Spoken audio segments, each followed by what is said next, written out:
Une habitude étrange qui peut augmenter votre bonheur du jour au lendemain. Et aujourd'hui, j'aimerais vous parler d'un rituel un petit peu surprenant qui a été prouvé comme étant une caractéristique des gens qui sont plus heureux et plus productifs. En fait, une étude intéressante a été menée par le site internet hunch.com auprès de 68 000 personnes.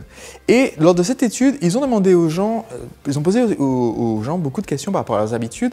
Et parmi ces questions, ils ont découvert que 59% des gens font leur lit chaque matin. 27% des gens ne font jamais leur lit. 12% des gens payent quelqu'un pour faire leur lit, par exemple, parce qu'ils vivent dans une pension et quelqu'un fait le lit, ou alors parce qu'ils ont une femme de ménage. Et ce qui est intéressant, c'est d'observer en fait la vie des gens qui font leur lit chaque matin et la vie des gens qui ne le font pas.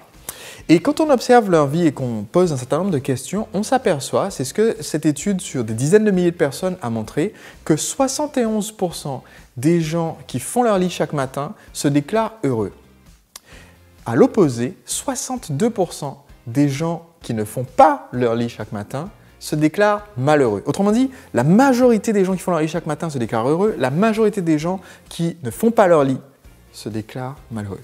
Alors, évidemment, il n'y a pas une relation de cause à effet. C'est ce qu'on appelle une relation de corrélation. Autrement dit, il se peut qu'il y ait un autre facteur qui fasse que les gens aient envie à la fois d'être heureux et de faire leur lit, mais il y a en fait une corrélation. C'est-à-dire que si vous êtes quelqu'un qui fait son lit chaque matin, il y a davantage de chances que vous soyez quelqu'un d'heureux. Et sachant que c'est quelque chose qui prend littéralement que quelques secondes le matin, je me suis dit que c'était une habitude intéressante à prendre. Donc, pour respecter mon habitude de vous montrer mes statistiques depuis que j'ai décidé d'appliquer cette habitude sont de 80% du temps. Autrement dit, si on ramène à un mois, 24 jours par mois, je fais mon lit. Et ça inclut en fait le fait que je suis énormément en fait en déplacement, en voyage, pour assister à des séminaires, des conférences ou juste en voyage avec ma femme. Et donc, je fais aussi mon lit quand je suis à l'hôtel.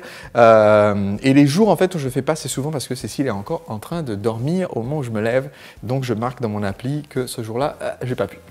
Et ce qui est intéressant, c'est que quand on continue de regarder ces études au sujet justement des gens qui font leur lit, eh bien, c'est aussi intéressant de constater que statistiquement, les gens qui font leur lit chaque matin ont davantage de chances d'être en bonne forme physique, de posséder leur propre habitat, donc de posséder leur maison par exemple, d'être contents de leur travail et de faire du sport régulièrement.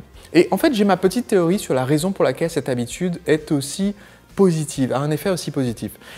Mon avis, c'est qu'en fait, le simple fait de faire son lit veut dire qu'on a du temps, on a de la marge, on n'est pas pressé pour chaque seconde de sa journée. Le simple fait de pouvoir faire quelque chose d'aussi, il faut le dire, ce n'est pas une activité en soi qui sert à quelque chose. Vous faites votre lit le matin et le soir, vous allez devoir vous recoucher, donc vous défaites votre lit. Mais le fait de se poser quelques secondes pour juste mettre un peu d'ordre dans une pièce qui pourtant n'est pas une pièce pour la plupart des personnes qui regardent cette vidéo.